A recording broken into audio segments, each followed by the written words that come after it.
കോഴിക്കോട് ജില്ലയിലെ നഗര മലയോര മേഖലകളിലെല്ലാം നാശം വിതയ്ക്കുകയാണ് കനത്ത മഴ. വിലങ്ങാട് പുഴയിലും കുറ്റ്യാടി കടന്തറ പുഴയിലും മലവെള്ളപ്പാച്ചിലുണ്ടായി.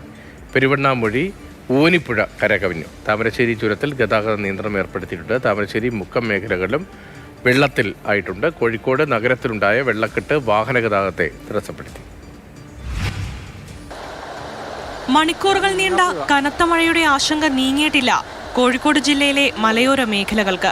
വടകര വിലങ്ങാട് പുഴയിൽ മലവെള്ളപ്പാച്ചിലുണ്ടായി. ചളി നിറഞ്ഞ മലവെള്ളം കുത്തിയൊലിച്ചെത്തിയതോടെ വിലങ്ങാട് ടൗൺ പാലം വെള്ളത്തിനടിയിലായി. താമരശ്ശേരിക്ക് സമീപം പുനൂർ കട്ടിപ്പാറ റോഡിൽ സ്വകാര്യ ബസ് വെള്ളക്കെട്ടിൽ കുടുങ്ങി. യാത്രക്കാരെ നാട്ടുകാർ സുരക്ഷിതരായി പുറത്തെത്തിച്ചു. പിന്നീട് കെട്ടിവലിച്ചാണ് ബസ് കരക്കെത്തിച്ചത്.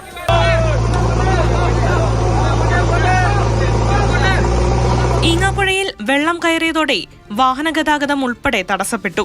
ഈങ്ങാപ്പുഴയിൽ ദേശീയപാതയിൽ വെള്ളം കയറി ഗതാഗതം പൂർണ്ണമായും തന്നെ തടസ്സപ്പെട്ട് നിൽക്കുന്ന അവസ്ഥയാണ്. ഇവിടെ ഇപ്പോൾ ഈ ഈങ്ങാപ്പുഴ അങ്ങാടിയിൽ ഏകദേശം ഒരാളുടെ പകുതിയോളം അത്രയും വെള്ളം റോഡിൽ ദേശീയപാതയിൽ ഉണ്ട് എന്നതാണ് അവസ്ഥ. നഷ്ടങ്ങളുണ്ട്, ഒരുപാട് നഷ്ടങ്ങളുണ്ടാവും. 2018 സമാനമായ ഒരു വെള്ളമാണ് കയറിയിരിക്കുന്നത്. മഴ കനത്തതോടെ താമരശ്ശേരി ചുരം വഴിയുള്ള വാഹന ഗതാഗതത്തിന് കർശന നിയന്ത്രണം ഏർപ്പെടുത്തി. ചുരം വഴിയുള്ള ഹെവി വാഹനങ്ങൾ, മൾട്ടി ആക്സിൽ ലോറികൾ, ട്രെയിലറുകൾ എന്നിവയുടെ ഗതാഗതം നിരോധിച്ചു. കുറ്റ്യാടി ചുരത്തിൽ മണ്ണിടിഞ്ഞു വീണ ഗതാഗതം തടസ്സപ്പെട്ടു. കോഴിക്കോട് ബാലുശ്ശേരി തലയാട് റോഡിന് സമീപം മണ്ണിടിഞ്ഞു.